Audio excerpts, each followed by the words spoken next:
Demain, le dernier cours, 16h15. C'est une annonce que j'ai fait circuler. Est-ce que vous avez reçu l'information? Alors, il est vrai que vous n'êtes pas très nombreuses et nombreux à suivre en direct les cours, un peu plus nombreuses et nombreux pour le répétitoire, hein. Je m'y attendais. C'est exactement ce qui s'est passé l'année dernière. Et donc, à partir de demain soir ou au plus tard mercredi matin, vous aurez accès à l'enregistrement du dernier cours qui concerne les successions internationales. Je n'ai encore pas préparé l'énoncé d'examen. Je profite de tout le temps qui est mis à disposition. On est censé remettre le texte énoncé à l'examen vendredi, donc en fonction de ce qu'on arrivera à dire demain sur la dernière partie succession internationale, le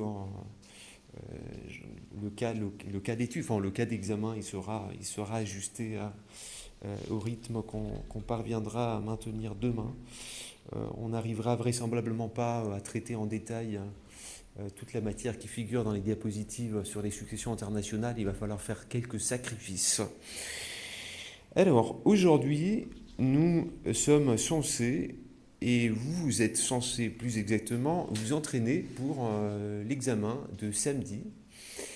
Et je vous ai soumis en énoncé qui concerne en couple de deux hommes. L'énoncé fait une vingtaine de lignes, assorti de 8 questions et un certain nombre de sous-questions. Voilà. Probablement cet énoncé un peu plus compliqué et les questions sont plus nombreuses que celles auxquelles vous devrez répondre samedi. Voilà. Donc si vous avez eu le sentiment que 2 heures pour répondre à tout ça, c'est un peu juste, voilà, alors dites-vous que ces questions sont plus nombreuses que celles auxquelles vous devrez répondre samedi. Alors je propose de passer à la première question. Je pars de l'idée que vous êtes imprégné des éléments factuels et je souhaiterais donc donner la parole à celle ou celui qui veut la prendre pour répondre à la question de savoir si le caractère homosexuel de ce mariage entre Monsieur Dupont, italien, et Monsieur Dupont, français, et Monsieur Bianchi, italien, mariage célébré en France. Est-ce que le caractère homosexuel du mariage est susceptible de faire obstacle à sa reconnaissance en Suisse? Que pensez-vous, Léo? Je pense que le fait que ce soit un mariage à caractère homosexuel, c'est pas pertinent, parce qu'avant 2022, c'était considéré comme un partenariat enregistré, sauf que maintenant, au sens, c'est 45 LDIP, il me semble, il est reconnu, je dirais. Donc, avant le 1er juillet 2022, le mariage homosexuel célébré à l'étranger était reconnu, mais c'était une reconnaissance conversion en partenariat enregistré. Évidemment, les personnes intéressées, homosexuelles, hommes et femmes, n'étaient pas contentes d'avoir cette reconnaissance un peu au rabais, hein. C'était en mécanisme reconnaissance-conversion. En mariage homosexuel célébré en France était, euh, était considéré comme en partenariat enregistré du point de vue suisse. Aujourd'hui, et depuis bientôt 3 ans, ce mécanisme reconnaissance-conversion n'est plus d'actualité car la Suisse est dotée elle-même d'une législation autorisant les couples homosexuels à se marier. Donc en toute logique, la disposition qui prévoyait cette reconnaissance en PO rabais, article 45 alinéa 3, a été supprimée. Donc le mariage homosexuel célébré en France, mariage entre ces deux hommes célébré en France est reconnu sans difficulté, à moins qu'il y ait d'autres motifs de non-reconnaissance. Est-ce que quelqu'un d'entre vous voit des raisons qui pourraient faire douter de la reconnaissance de ce mariage célébré en France, reconnaissance en Suisse? Alors la disposition phare, vous l'avez cité Léo, est l'article 45, la disposition centrale. Qu'est-ce que vous voyez dans l'article 45 des dispositions qui pourraient vous faire douter? Est-ce qu'un des fiancés est suisse? Non. Tous deux ont leur domicile en Suisse. Non, au moment du mariage. Quels étaient les liens que ces deux personnes avaient avec la Suisse au moment du mariage? Est-ce qu'ils avaient des liens avec la Suisse déjà au moment où ils se sont mariés, ces deux personnes? Non. Voilà. Donc, article 45, alinéa 2, ne trouverait pas à s'appliquer. Après, il y a toujours l'ordre public, comme disposition générale tirée de l'article 27, alinéa 1er, ou article 17, surtout article 27, alinéa 1er. Mais on ne voit pas de raison particulière pour douter de la reconnaissabilité en Suisse du mariage qui a été célébré en France.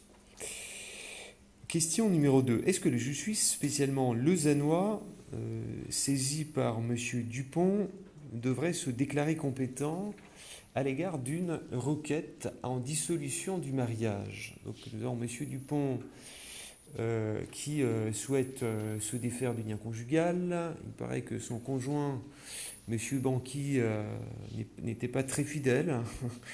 Et pour cette raison, et sans doute pour d'autres raisons, Monsieur Dupont pense que le mariage, il est arrivé au terminus, comme on dit, et donc il souhaite retrouver son état de libre, divorcé, la liberté d'État. Il souhaitera aussi demander la garde de l'enfant qu'ils ont adopté conjointement. Mais restons sur le terrain de cette action en divorce que M. Dupont souhaite engager en Suisse. Est-ce que vous pensez que le juge suisse est compétent? Alors, j'ai statué la compétence en vertu de l'article 59, lettre B. Avant ça, je me posais la question d'une prorogation, d'un choix, d'une élection de fort, parce que c'est dit, lors des contrats mariage, c'est la fort pour toute cette règle de la relation entre les deux. Ça doit être, l'élection de droit, pardon, ça doit être le droit français. Mais j'allais poser la question de la validité de ce contrat mariage. Et il est dit qu'en France, il faut un acte notarié remis à l'officier d'état civil avant le mariage. Et ici, c'était un acte avant le mariage, mais je n'ai pas trouvé cette partie avec l'officier d'état. Donc là, je me posais la question si c'est quand même valide ou pas. Mais si ce n'est pas valide, c'est en tout cas le domicile de l'époux demandeur. Si celui réside en Suisse depuis une année, où il est suisse, il n'est pas suisse, mais il a résidé depuis plus qu'une année. Et c'était aussi la notion de domicile qui est remplie.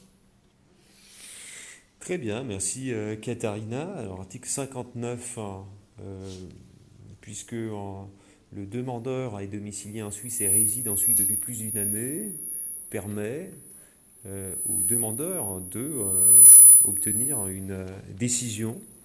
Après, on verra si cela dépendra du droit applicable, la question de savoir si le divorce, la dissolution est prononcée, mais restons sur le terrain de la compétence internationale des juges suisses saisis par M. Dupont. Le juge suisse est bel et bien compétent en vertu de l'article 59, lettre B, que Katharina a cité, donc cumul du domicile du demandeur et de la résidence prolongée depuis plus d'une année du même demandeur. Vous aurez remarqué que le défendeur, M. Bianchi, n'a pas de lien avec la Suisse. Cela n'empêche pas, d'après l'article 59 de la LDIP, un demandeur qui n'est pas suisse, mais qui a en lien avec la Suisse du fait de sa résidence habituelle prolongée depuis plus d'une année, de son domicile, en étranger qui a en lien avec la Suisse en raison de son domicile et de sa résidence prolongée pendant plus d'une année, il a le droit de saisir les juridictions suisses d'une demande en divorce. Bon. Par contre, Katharina, concernant votre remarque au sujet du contrat de mariage, Voilà, restons sur le terrain brièvement. Deux mots sur la question du contrat de mariage sous l'angle de la compétence internationale. Alors, le contrat de mariage, cet acte qui a été établi par M. Bianchi et M. Dupont. D'ailleurs, c'était M. Dupont qui a signé cet acte, y compris en vertu d'une procuration qui lui a été accordée par M. Bianchi. Le lieu d'établissement de cet acte, c'est la France. Le notaire français a été mis à contribution. Mais quelle est la teneur de cet acte? Que dit-il cet acte? Oui. Oui, alors ça c'est l'élection de droit et avant la question c'était l'élection de fort. Voilà. Je sais qu'il est un peu en discussion si une élection de droit peut être un indice pour une élection de fort, mais ce n'est pas le cas. D'autant qu'une élection de fort doit être expresse au sens de l'article 5 de la LDIP. Une élection de droit peut être implicite, article 52, mais l'élection de fort, au sens de l'article 5, doit être expresse. Et donc, même si on peut supposer qu'en élisant le droit français, les deux personnages entendaient peut-être se soumettre à l'autorité des juridictions françaises concernant le contrat de mariage, cela ne suffirait pas pour conclure à validité formelle de cette élection de fort. Supposons qu'il y ait une élection de fort, comme ça on en profite pour faire des révisions, supposons qu'il y ait une élection de fort véritable et que cet acte qui a été établi avec le concours de notaires français, signé par M. Dupont et par procuration par M. Bianchi, procuration qui a été accordée à M. Dupont, supposons que cet acte englobe non seulement une élection de droit français, mais également une élection de fort français. Est-ce que cette élection de fort, s'agissant du divorce, supposez que cette élection de fort vise également une action en divorce, est-ce que cette élection de fort français, qui vise expressément une action en divorce et qui dirait donc que le juge français sera exclusivement compétent pour connaître en contentieux relatif à la dissolution du lien conjugal, est-ce que cette élection de fort français serait valable du point de vue de la LDIP? Si elle était valable, il faudrait conclure que le juge suisse saisi par M. Dupont ne serait pas compétent. Que pensez-vous? Je ne pense pas qu'elle soit valable. Pourquoi pas? C'est juste, vous avez raison. Parce que déjà, il y avait un arrêt du TF où on disait que la priorité était donnée à l'article 59 de la LDIP et il n'y a pas d'élection de fort prévue dans la LDIP. C'est d'abord l'article 59 par rapport au fort du domicile et ensuite subsidiairement la nationalité, mais à aucun moment on a une élection de fort possible. Très bien, ça c'était une élection de fort suisse, mais on peut penser que le principe est le même, c'est-à-dire que moi j'évoquerais plutôt plus que cet arrêt ATF qui avait des liens, donc, qui est rendu sur une affaire qui avait des liens avec le Népal, la Thaïlande et la Suisse. J'évoquerais plutôt pour exclure l'efficacité d'une élection de fort français l'article 5 lui-même de la LDIP. Qui nous dit qu'en matière patrimoniale, les parties peuvent, en matière patrimoniale, alors qu'ici, il en va d'une action en dissolution du lien conjugal, c'est une action d'État concernant l'état des personnes. Après, bien sûr que le divorce produit des conséquences patrimoniales, mais restons sur le terrain de l'État, alors de l'État de civil. M. Dupont souhaite d'abord dissoudre l'état d'époux, pour retrouver, pour que cet état soit remplacé par l'état de divorcé, état civil de divorcé ou de libre d'état. Et donc, ce n'est pas une question inhérente à la matière patrimoniale, et l'article 5 empêche de reconnaître une validité, efficacité à une éventuelle élection de fort français. Mais alors, dans l'énoncé tel que je l'ai formulé il y a quelque temps, il n'y a qu'une élection de droit français, non pas d'élection de fort. Donc impossible de conclure de l'existence d'une élection de droit à une élection de fort. Et même s'il y avait une élection de fort express, cette élection de fort ne serait pas valable, car elle ne porterait pas sur la matière patrimoniale. Donc l'article 59, comme vous l'avez, l'une et l'autre des camarades qui ont pris la parole l'ont évoqué, l'article 59, lettre B, permet au juge, et même oblige le juge suisse lausannois, s'il est saisi par M. Dupont, de statuer sur une demande visant la dissolution du lien conjugal. Question B partie B, branche B de la question numéro 2. Dans l'affirmative, quel est le droit que le juge de Lausanne appliquerait aux causes de dissolution? Quel est le droit que le juge lausannois, dont nous avons établi qu'il est compétent à statuer sur la demande en divorce, c'est vraisemblablement une demande unilatérale en divorce, quel est le droit que ce juge lausannois appliquerait à la question de savoir quels sont les motifs aux causes de divorce, et notamment est-ce qu'il faut vérifier, s'assurer que les deux personnes, les deux époux, étaient séparés depuis 2 ans. C'est une condition fixée encore aujourd'hui par le droit suisse du divorce, qui peut être assez restrictif. Que pensez-vous du droit applicable aux motifs ou causes du divorce?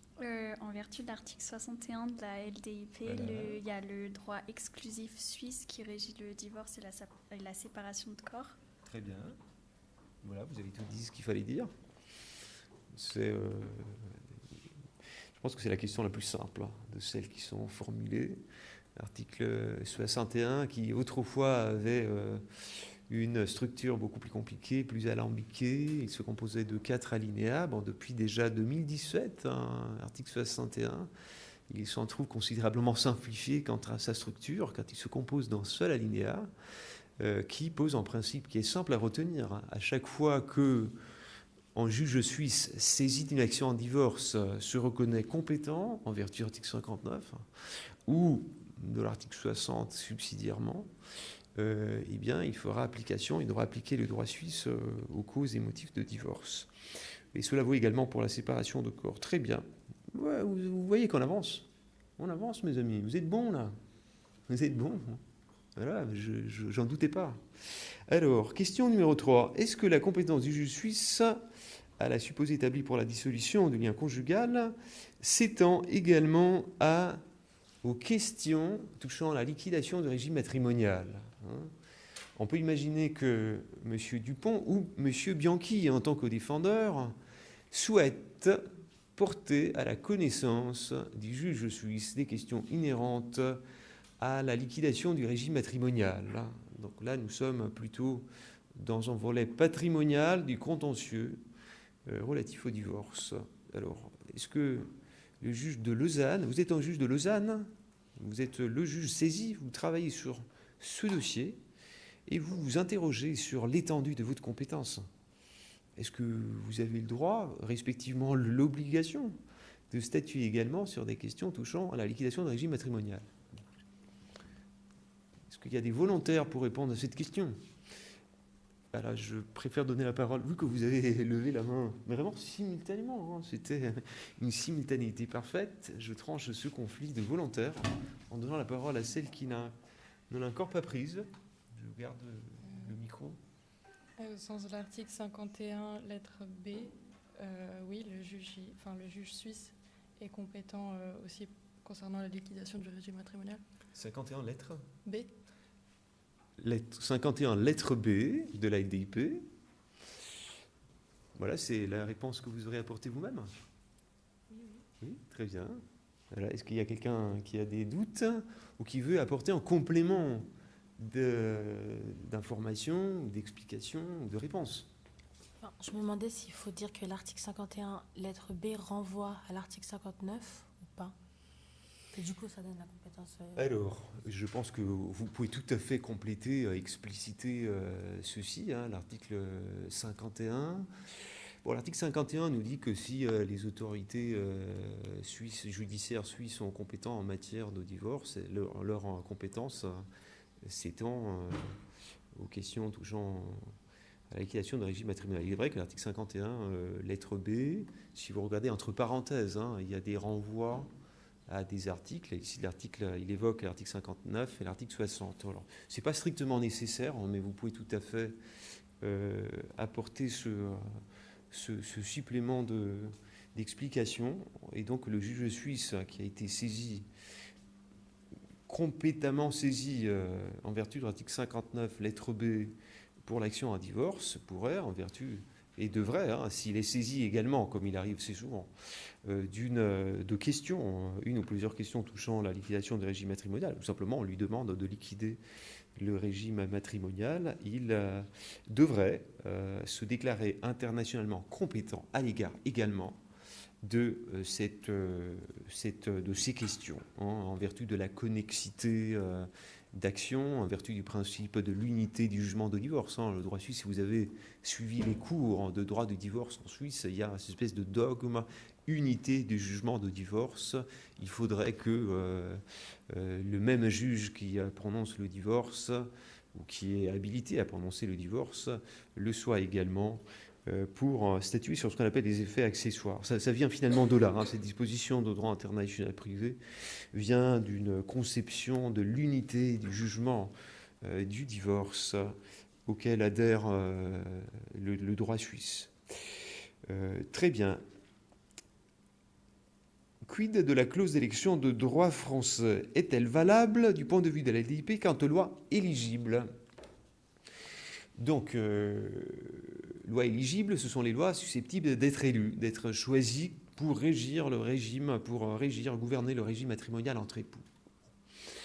Alors, ici, le droit qui est indiqué, hein, dans cette clause, qui est la seule qui figure dans ce contrat de mariage, est le droit français. Quels sont les liens que la France avait au moment du mariage avec le couple, ou plus exactement, quels sont les liens que le couple avait avec la France dont le droit aurait été choisi au moment du mariage?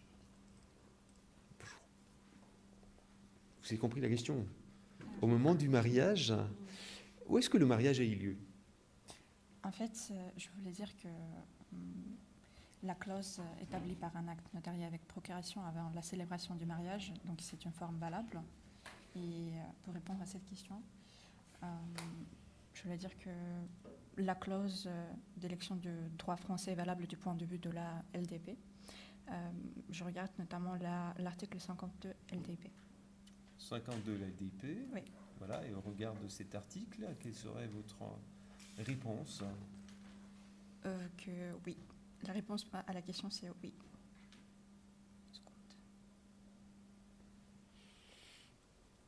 Oui, est-ce que la clause d'élection du droit français est valable? Alors, quant aux lois éligibles, je pense qu'il n'y a pas de doute. Hein. Le droit français figure bel et bien au sens de l'article 52. Je pense que c'est le deuxième alinéa, sauf erreur. 52, deuxième alinéa, qui énumère, lettre A, lettre B, lettre C, les lois que les époux peuvent choisir pour gouverner le régime matrimonial. Et parmi ces lois, figure la loi du lieu de célébration du mariage. Hein. Le mariage a été conclu, a été célébré en France. Parmi ces lois figure également la loi de l'État dont l'un des époux a la nationalité. Et M. Dupont, à tout moment pertinent, avant le mariage, au moment du mariage, au cours du mariage, et sans doute après le divorce, est français, et semble-t-il uniquement français. Hein. Il n'y a pas eu acquisition de la nationalité italienne, mais peu importe. En tout cas, au moment du mariage, il était français. Donc, à la fois en vertu de la lettre B et de la lettre C, mais on peut arrêter l'analyse à la lettre B. lieu de l'État dans lequel le mariage a été célébré. Par contre, est-ce qu'on pourrait se prévaloir de la lettre A? Est-ce que le droit français est le droit de l'État dans lequel ils sont tous deux domiciliés ou seront domiciliés après la célébration du mariage? La question que je viens de vous adresser nous incite à apporter un certain nombre de précisions au fait, à l'histoire de ces deux personnes. Où est-ce qu'ils étaient domiciliés au moment du mariage? Où est-ce qu'ils étaient domiciliés au moment du mariage? Monsieur Dupont et Monsieur Bianchi. Il réside en Espagne. En Espagne. Ils étaient domiciliés en Espagne, hein, c'est ça. Hein. Donc, aucun de nos deux personnages n'avait son domicile en France, pas plus qu'en Italie, au moment de la célébration du mariage. Et tout laisse croire que l'Espagne, et spécialement la Catalogne, a été le pays et la région, la communauté autonome, en droit espagnol, selon le système constitutionnel espagnol, de leur première résidence habituelle commune. Alors pourquoi j'évoque ça? Parce que la première résidence habituelle commune après le mariage peut être pertinente, on verra, hein, peut être un critère de rattachement pertinent, notamment pour déterminer le droit applicable au régime matrimonial à défaut de choix. Mais restons donc sur le terrain de cette clause d'élection de droit. Le droit français figure dans cette clause d'élection de droit en tant que droit choisi. Alors, ce choix provient des deux époux. L'un s'est fait représenter, choix qui a été, semble-t-il, reçu dans un acte notarial. Est-ce que cette élection de droit français est valable? Alors, du point de vue des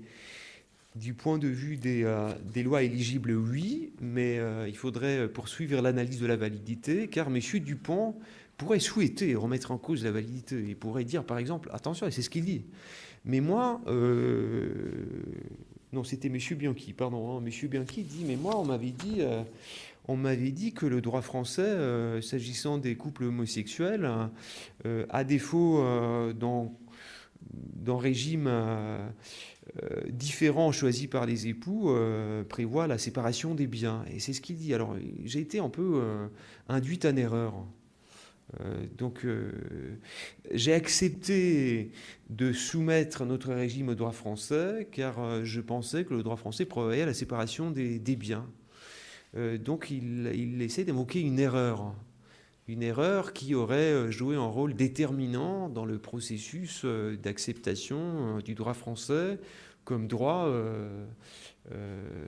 élu par les époux. Donc il a accepté, c'est ce qu'il dit, hein, devant le juge. Il essaye de dire ceci, ou son avocat lui conseille de dire ceci devant le juge suisse. Est-ce que cet argumentaire a des chances de prospérer? Donc quel est le droit qui régit la question des vices du consentement pouvant affecter une clause d'élection de droit? Voilà. Donc, pour savoir si la clause d'élection de droit français est valable, si cet acte par lequel les époux auraient choisi le droit français est valable, du point de vue de l'intégrité du consentement des deux personnes en question, quel est le droit? Est-ce que c'est le droit de la résidence habituelle des deux personnes en question au moment de l'élection de droit? Est-ce que c'est le droit choisi lui-même qui détermine si oui ou non ce choix est valable? Sinon, l'article 53, c'est la validité, c'est régi par les droits choisis, sauf que pour la forme et la certainté. Voilà, alors sur le terrain, merci Katharina, sur le terrain de la validité matérielle, laissons de côté La question de forme, vraisemblablement au niveau formel, il n'y aurait pas de difficulté, mais question de validité matérielle, l'élection de droit, la validité est régie par le droit choisi lui-même. Donc il faut solliciter le droit français, le code civil français notamment, chapitre vice du consentement, pour savoir si l'erreur qui a été commise finalement par M. Bianchi, qui a accepté de voir appliquer le droit français à la relation patrimoniale en vertu d'une conviction erronée qui aurait pu lui être inculquée, soit par M. Dupont lui-même, soit par une autre personne.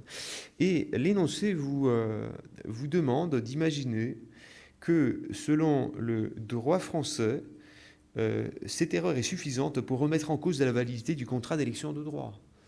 Et donc, la conséquence de tout cela est que, en vertu de l'article 53, alinéa 1er, in fine, cette clause d'élection de droit français est soumise, quant à sa validité, au droit français, que, en vertu du droit français, l'erreur est déterminante et est cause d'annulation de ce contrat. C'est en contrat d'élection de droit, en contrat particulier, et donc cette clause d'élection de droit, elle est pas valable.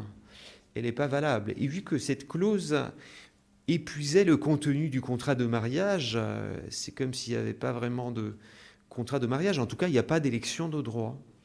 Il n'y a pas d'élection de droit, si bien que pour répondre à la question suivante, à supposer que l'accord d'élection de droit soit inopérant, et c'est ce que nous avons conclu, c'est la conclusion à laquelle nous sommes parvenus. Quel est le régime patrimonial qui est applicable à nos protagonistes du point de vue de la LDIP, parce que la question du droit applicable au régime matrimonial se pose en Suisse devant un juge suisse.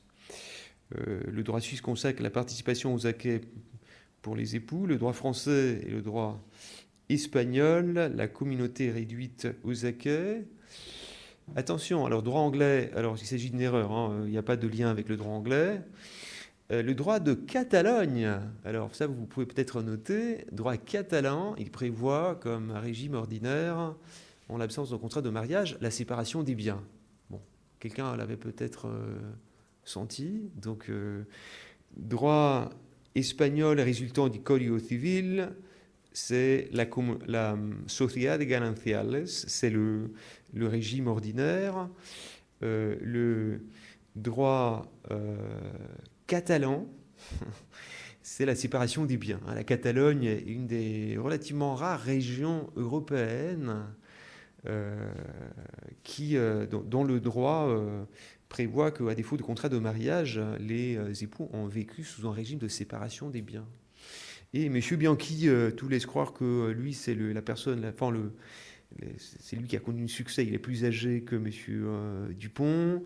Il a créé une étude d'architecte vite devenue prospère en Italie. Donc, au cours du mariage, il a gagné pas mal d'argent. Il y a eu des bonnes rentrées financières, contrairement à M. Dupont. Et on comprend pour M. Bianchi l'intérêt de faire en sorte que le droit applicable au régime matrimonial soit un droit qui prévoit, en absence de contrat de mariage, un régime de séparation des biens. Vous me suivez? Alors, quel est le droit applicable du point de vue de la LDIP au régime matrimonial entre M. Bianchi et M. Dupont, une fois établie l'invalidité de cette clause d'élection de droit français? Bon. Donc on a déjà exploité les articles 52, 53, qui nous ont permis de conclure à l'invalidité de la clause d'élection de droit français. Voilà, maintenant on a fait table rase de cette clause. Maintenant il s'agit de déterminer quel est le droit applicable à défaut d'élection de droit. Bon, quelle est la disposition pertinente? Oui.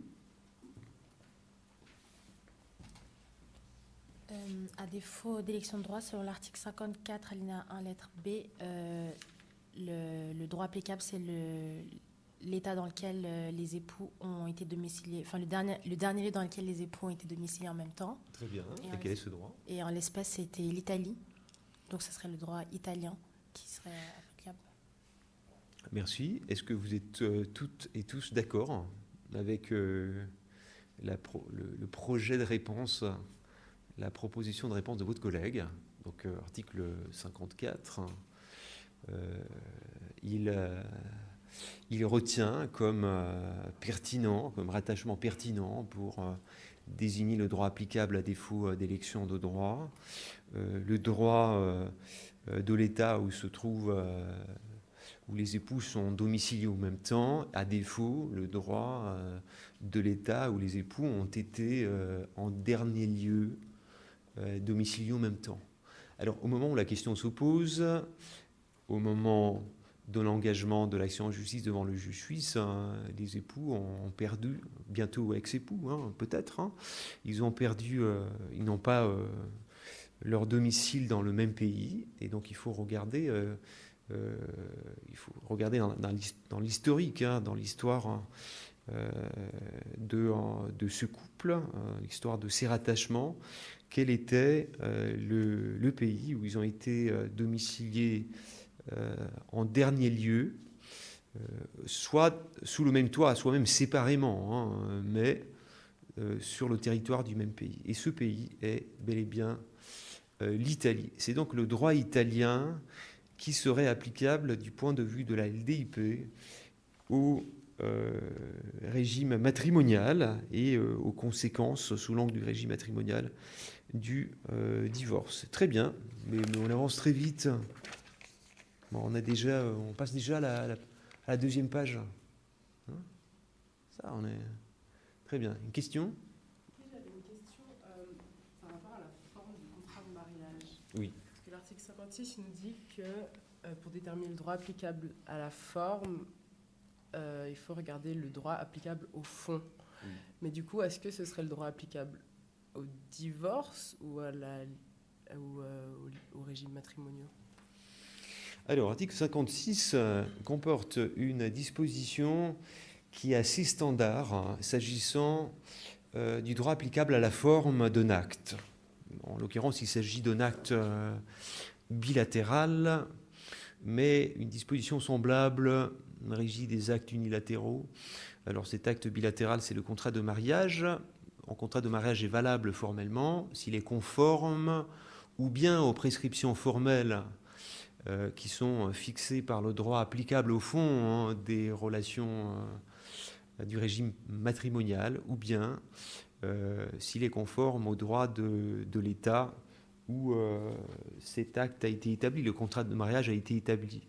Alors ici, l'article 56 devrait désigner ou bien le droit français, droit de l'établissement du contrat de mariage, de ce contrat, de mariage, ou bien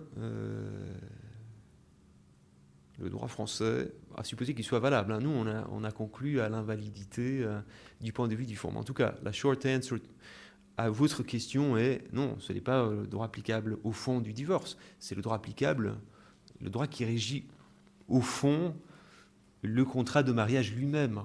Voilà.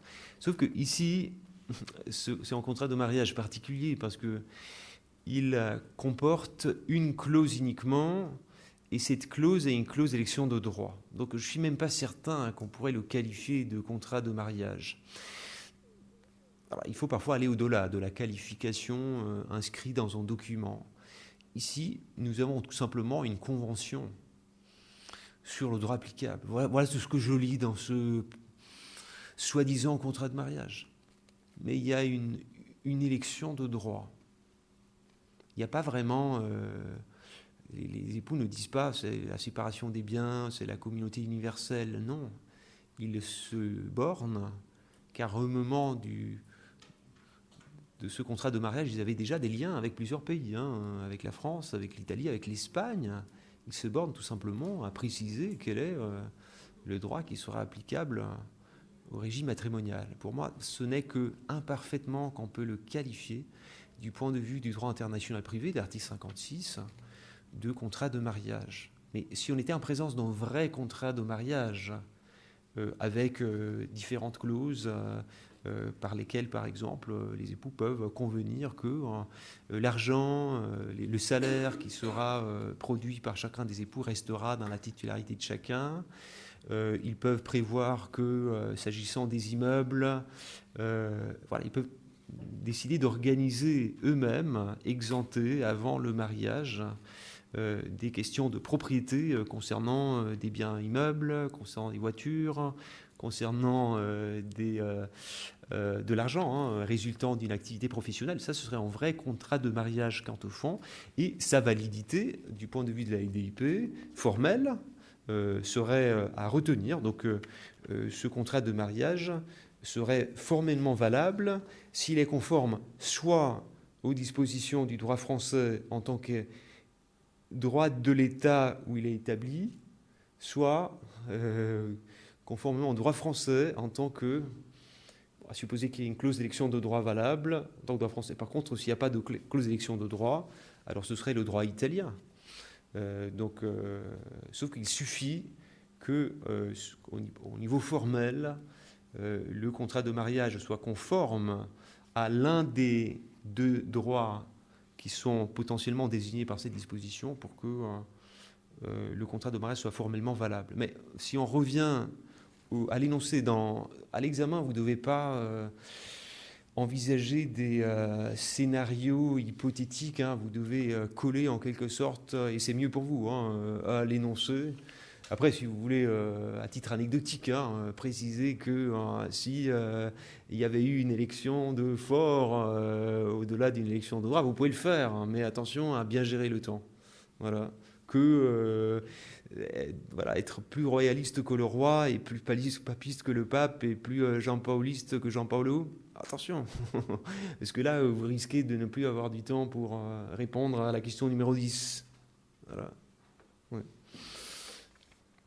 Mais bon, ici, on est dans un cas de révision, donc n'hésitez pas à poser des questions, même sur des développements secondaires, de scénarios alternatifs.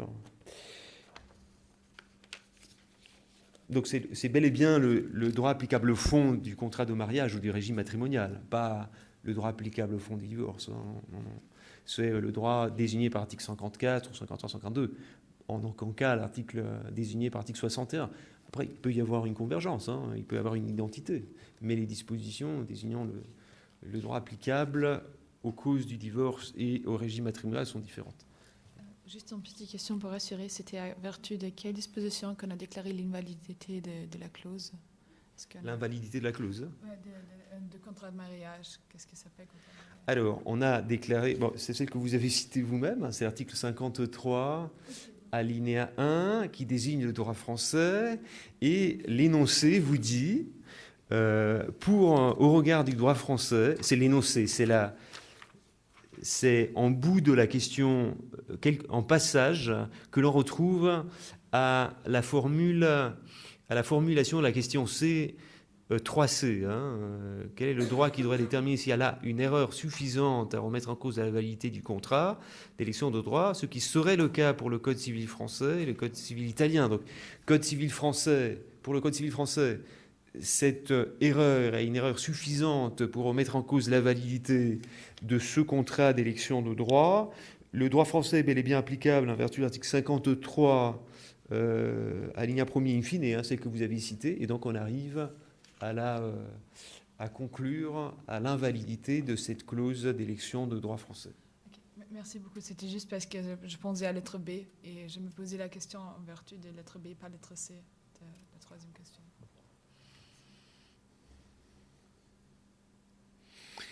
Très bien. Alors, je vous avais dit que c'est un peu compliqué, alambiqué le raisonnement. Je crois que à l'examen, samedi, vous serez face à quelque chose d'un peu plus simple. J'espère pour vous. Alors, Monsieur Bianchi, donc on a vu que Monsieur Bianchi a peu de chance en Suisse d'obtenir l'application du droit catalan, séparation des biens. Et non, ce serait le droit italien, communauté réduite aux acquets. Donc là, il n'est pas trop content. Et alors, il essaye de voir si, au côté prévoyance professionnelle, répartition des avoirs de prévoyance professionnelle, il pourrait là compter sur l'application du droit suisse, qui pourrait lui être favorable, plus favorable peut-être que le droit italien. Monsieur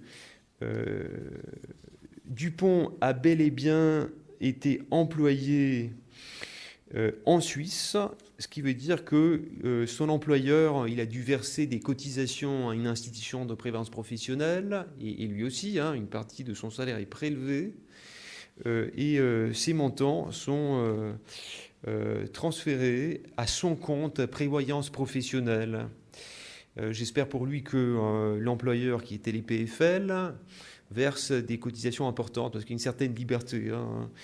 Il y a une obligation pour l'employeur de verser des cotisations, mais certains employeurs sont plus généreux que d'autres. Bon. Donc, est-ce que M. Bianchi est-ce qu'il aurait le droit à obtenir le transfert en sa faveur de la moitié des avoirs de prévoyance professionnelle que son époux, bientôt ex-époux, M. Dupont, a accumulé au cours du mariage? Oui. Vous êtes au taquet aujourd'hui. Hein. En vertu de l'article 63, alinéa 1 bis, pour tout ce qui est prévoyance professionnelle, c'est exclusivement régi par le droit suisse. Alors, c'est exclusivement. Alors, l'article 63, vous avez un bis, vous avez dit? Oui. Voilà, lisez-le. Pour connaître du partage de prétentions de prévoyance professionnelle envers une institution suisse de prévoyance professionnelle, la compétence des tribunaux suisses est exclusive. Alors, ici, il parle en réalité de la compétence exclusive, la compétence des autorités suisses. Donc, cet article est utile pour préciser que les autorités suisses sont compétentes, alors même que le divorce, l'action en divorce, s'il a été engagé en Italie. Bon, on verra que dans les questions suivantes, on envisage ce scénario-là, hein, action en divorce en Italie. Eh bien, cet article 63, 1 bis, nous dit que la compétence des autorités suisses, des autorités du lieu d'accumulation de ces arts de prévoyance professionnelle est exclusive. Ici, le divorce est sollicité en Suisse. Compétence du juge suisse du divorce, également à statuer sur les avoirs de prévoyance professionnelle. Oui, tout à fait. C'est d'ailleurs une compétence exclusive, vous avez raison.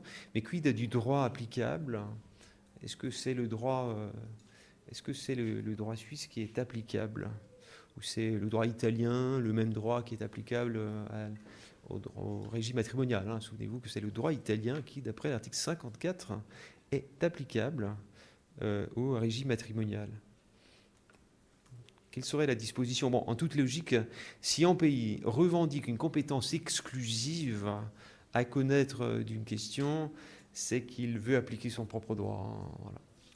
Donc, alors, c'est un peu moins clair pour le droit applicable que pour la compétence, mais quelle serait, à votre avis, la disposition pertinente? L'article 61 LDP, qui donne... En lien avec, parce que l'article 61 nous parle... avec 63 alinéa 1 bis, mais juste pour élire le droit suisse, c'est un droit exclusif, quand le droit suisse est exclusif. Très bien, alors l'article 61 lui-même, il concerne les causes ou motifs de divorce, hein, même s'il n'est pas explicité en ce sens, mais c'est un article tout à fait pertinent s'agissant de déterminer le droit applicable à la répartition des avoirs de prévoyance professionnelle, car l'article 63, alinéa 2, hein, le droit suisse régit les effets accessoires du divorce et de la séparation de corps. Voilà, c'est plutôt cet article 63, alinéa 2, que j'évoquerai. Après, il y a quelques réserves, sont réservées les dispositions, etc., obligations alimentaires, mais il n'y a pas de réserve concernant les avoirs de prévoyance professionnelle. Donc, le droit suisse régit les effets accessoires, avec quelques exceptions. Parmi ces exceptions, qui figurent dans la suite de cet article 63 alinéa 2, il n'y a pas l'évocation comme exception des avoirs de prévoyance professionnelle. Donc, c'est bel et bien le droit suisse qui régit la répartition des avoirs de prévoyance professionnelle en tant qu'effet accessoire du divorce. Si j'étais les avocats de M. Bianchi, j'évoquerais l'article 63, alinéa 2. Même pas besoin finalement d'évoquer l'article 61, hein, s'agissant des avoirs de prévoyance professionnelle. C'est de cela qu'on parle maintenant. Très bien. Maintenant, concernant l'obligation alimentaire, une éventuelle obligation alimentaire, et nous sommes à la question numéro 5. Est-ce que le juge suisse de Lausanne, en charge de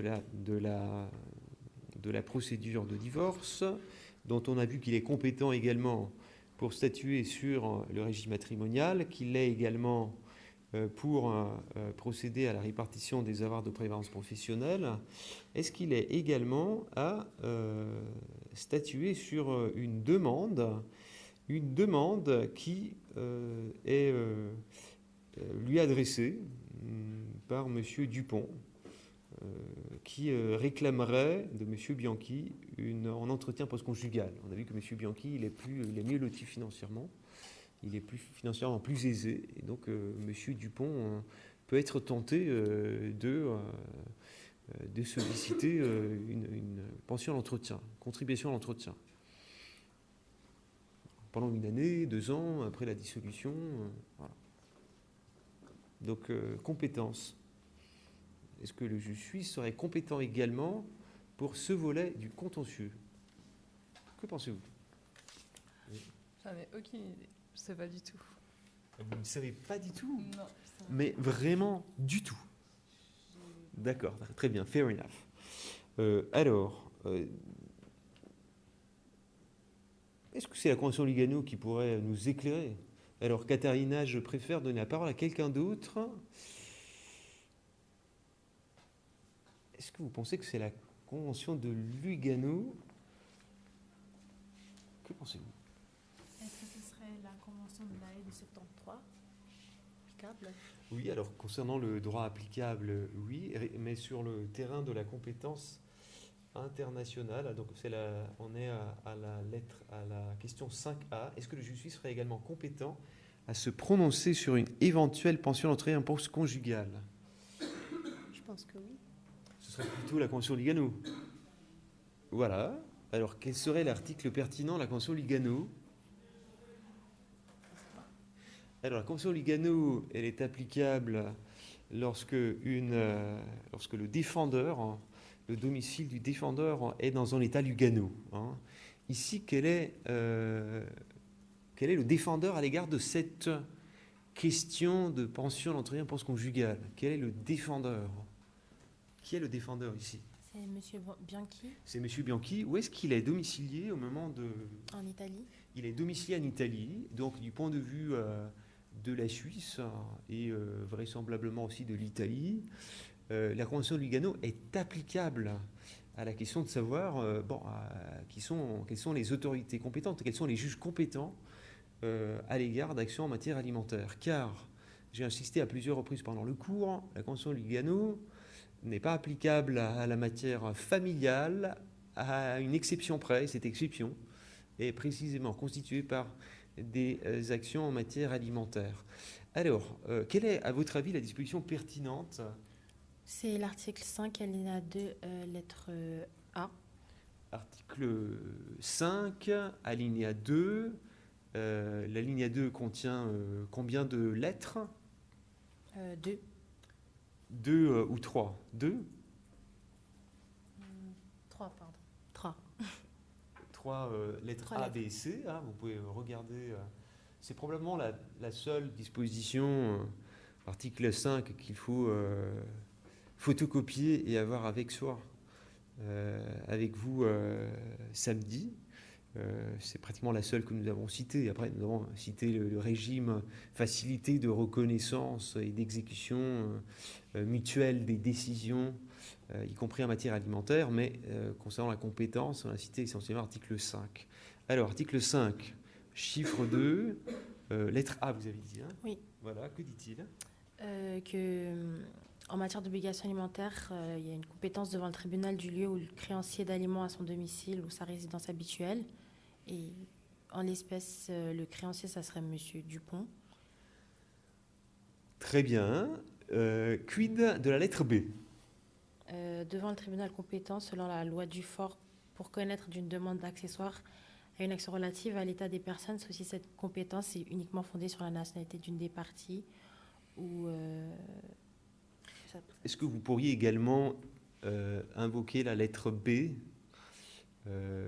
pour justifier? Est-ce que les avocats, si vous êtes avocat ou avocate de M. Dupont, pour invoquer la compétence du juge que vous avez saisi, hein, vous l'avez saisi vous-même en matière de divorce à l'encontre de M. Bianchi, et vous souhaitez obtenir non seulement la dissolution du lien conjugal, mais également pension à l'entretien.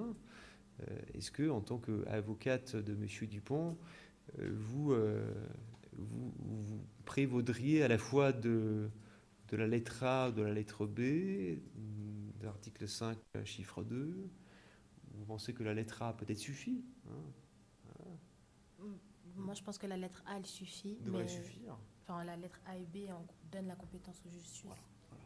Oui. Alors, parfois, les avocats, même les juges, si vous étiez juge lausannois, et vous devriez justifier votre décision consistant à exercer la compétence à l'égard de cette demande alimentaire. Voilà. Vous pouvez citer à la fois la lettre A et la lettre B de l'article 5, chiffre 2 de la Convention de Vigan. En tout cas, il semble ne pas y avoir de doute raisonnable au sujet de la compétence des juges suisses à connaître également d'une action ou d'une demande introduite dans la procédure de divorce visant à obtenir une pension, une contribution à l'entretien. Maintenant, il faut déterminer quel est le droit qui est applicable à l'entretien post-conjugal. Et là, je reviens vers vous, parce que vous avez cité la Convention de l'Aide de 1973. Oui. C'est ça? Très bien.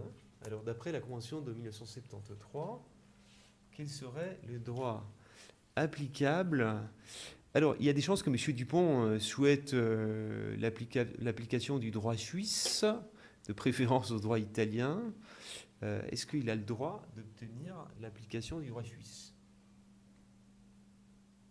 Alors, en vertu de la Convention de 1973, Convention sur le droit applicable à l'obligation alimentaire. Si le divorce était prononcé en Suisse, oui. Ou c'est les reconnus surtout en Suisse? Très bien. Alors, quel serait l'article de la Convention de 1973 que vous citeriez, à la fois en tant qu'avocate, en tant qu'étudiante dans l'examen aussi, hein, d'abord c'est ça. L'article 4, peut-être, la résidence du créancier. Alors, je ne peux pas dire que ce soit faux, mais il y a une disposition spéciale dans la Convention de 1973 qui concerne les droits applicables à l'obligation alimentaire des ex-époux. D'époux et des ex-époux. C'est la même disposition.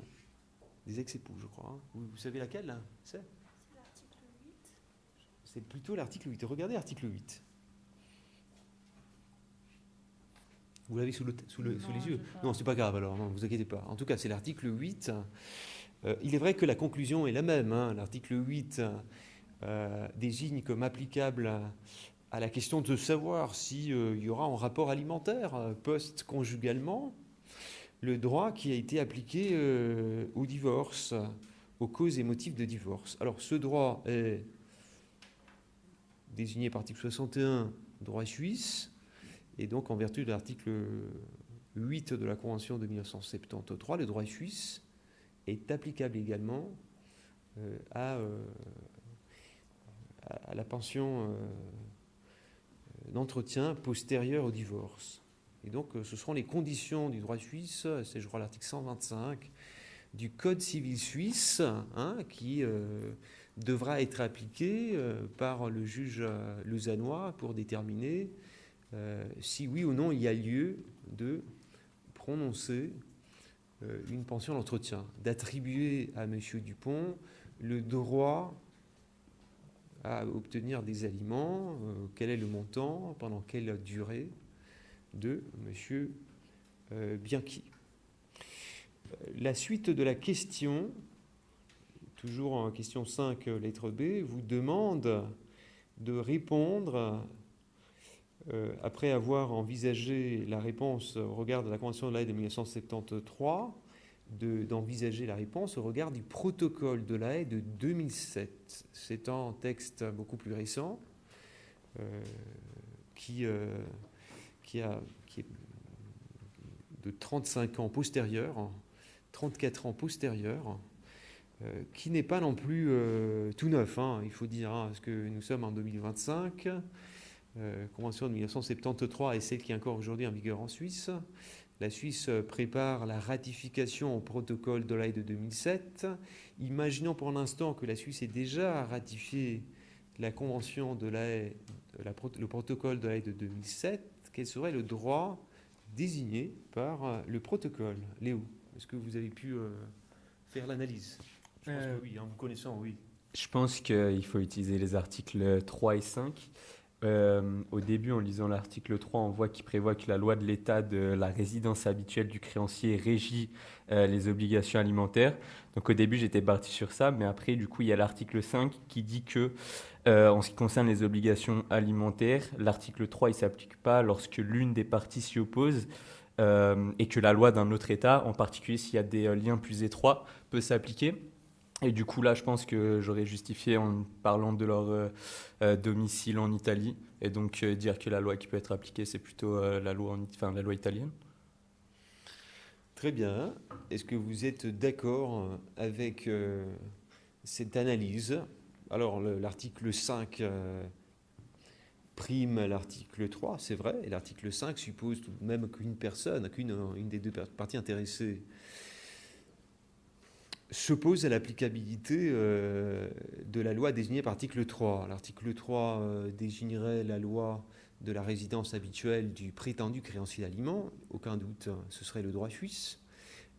Donc M. Dupont peut invoquer le droit suisse, mais M. Bianchi a le loisir de s'opposer à la loi, à l'applicabilité de la loi de la résidence habituelle du prétendu créancier d'aliments, si il s'avère qu'il y a une autre loi qui présente un lien plus étroit avec le mariage, et il y a une présomption que la loi de la dernière résidence habituelle commune des époux présente un lien plus étroit avec le mariage.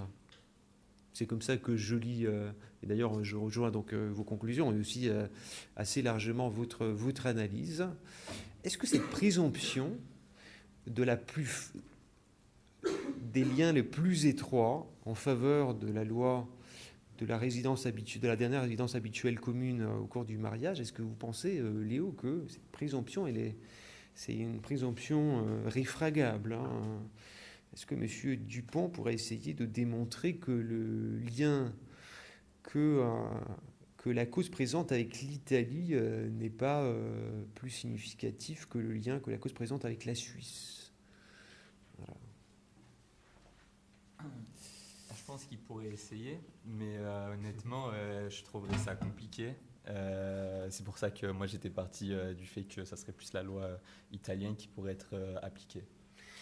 Voilà, je pense aussi que le lien avec la Suisse est un lien qui a été créé à la suite de la séparation unilatéralement par M. Dupont. Ces deux personnages n'ont pas vraiment eu un lien ensemble avec la Suisse. Si la Suisse avait été le pays de la première résidence habituelle, ensuite ils ont déménagé en Espagne et en Italie, et M. Dupont revient en Suisse. Mais ce n'est pas le cas. Ici, le lien avec la Suisse a été créé bien après la célébration de mariage, unilatéralement par M. Dupont. Donc je crois que le lien que le couple a eu avec l'Italie est plus fort, ce qui justifie l'applicabilité en vertu de l'article 5 du protocole de La Haye de 2007 du droit italien, si M. Bianchi s'oppose à l'applicabilité du droit suisse désigné par article 3 en tant que droit de la résidence habituelle du créancier d'aliments. Je me demandais si l'adoption de leur enfant pourrait jouer dans l'analyse ou pas, ou ça n'a rien à voir du coup. Alors, bonne question. Où est-ce qu'ils ont adopté l'enfant? Est-ce qu'il y a des informations au sujet du lieu d'adoption?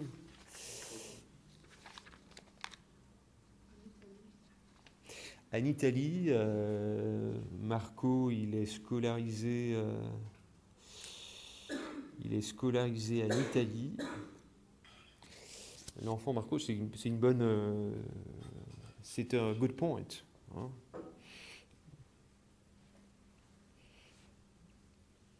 C'est en lien familial. Hein. Le Marco est un membre de la famille. D'ailleurs, il y a vraisemblablement aussi la question de droit applicable à la prise en charge de Marco. Il y a un droit applicable à l'obligation alimentaire en faveur de l'enfant. Alors ici, on n'a pas vu ça en classe. Donc ici, ce qu'on vous demande est déterminer le droit applicable à la relation entre les deux époux, ex-époux.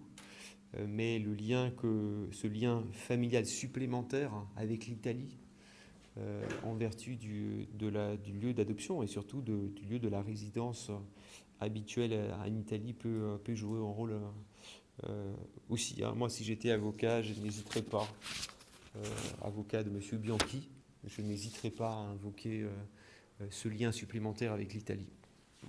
J'ai une petite question concernant la présomption, parce qu'on s'interroge de l'entretien post-conjugal. Et donc là, on pose où on a la présomption de lien de plus en trois de dernière résidence habituelle commune. Mais en fait, là, c'est un bon cas parce qu'ils ont changé beaucoup ces résidences habituelles. Donc il y a beaucoup de liens avec des résidences différentes. Et l'entretien post-conjugal, c'est plus déterminé par la situation post-conjugale, n'est-ce pas? Donc peut-être c'est aussi plus... ou pourquoi on n'a pas une présomption du lien avec la résidence où le défendeur travaille et fait son entretien et tout ça. Vous aviez aussi une question, une remarque?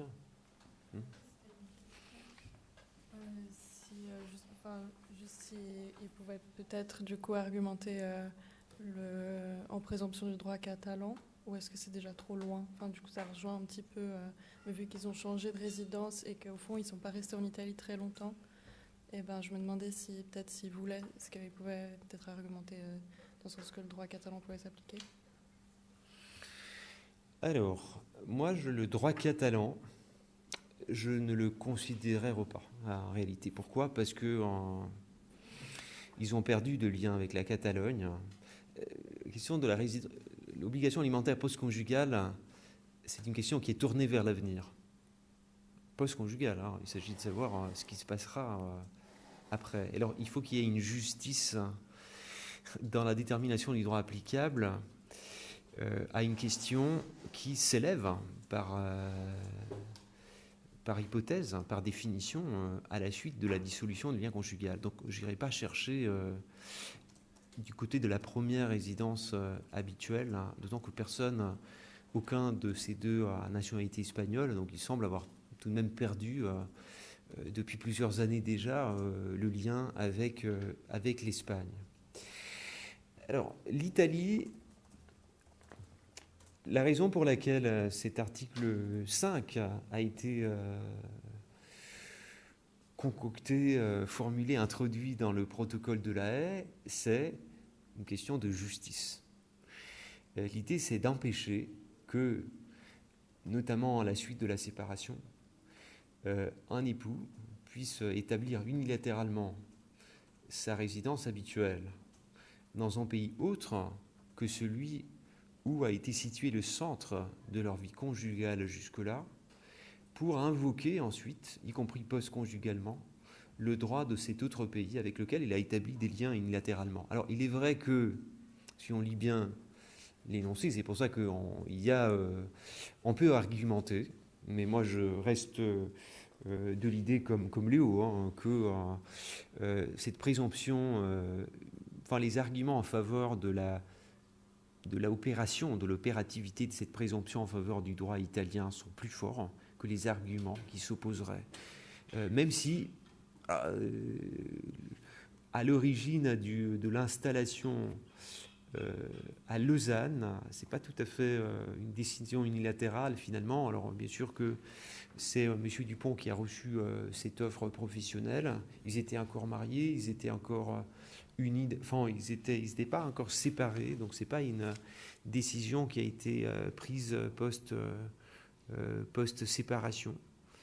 Ou sinon, pardon, non, M. Dupont déménage à Lausanne à la suite,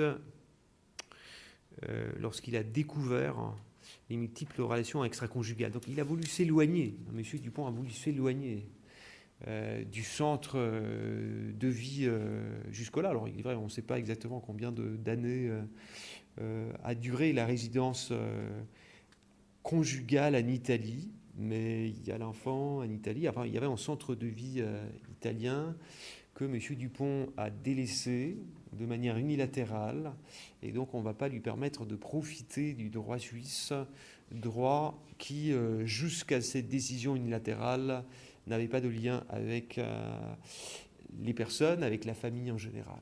J'insiste, si la Suisse avait été le pays de la première résidence habituelle, alors là, ce serait différent. Très bien, nous avons encore quelques questions auxquelles on est censé répondre. Alors, question 6, question 7, question 8. Nous avons combien de temps Non, ça va, on a encore une demi-heure. Parfait. Alors, ces trois questions, enfin la question numéro 6 et numéro 7, elles vous demandent d'envisager l'applicabilité de règlements de l'Union européenne. Hein. Donc, première, du droit européen, droit international privé européen. Question 6, lettre A. Pensez-vous qu'en vertu de la jurisprudence commune, l'Italie devrait reconnaître le mariage homosexuel célébré à Paris entre M. Bianchi et M. Dupont?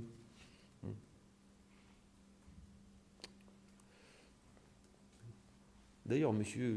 Bianchi et M. Dupont sont les deux personnages que j'ai évoqués dans une intervention au Parlement européen, et je pense que le texte de cette intervention figurait dans le matériel. En tout cas, qui se souvient des faits de l'affaire Coman? Que s'est-il passé dans cette affaire Coman? Oui.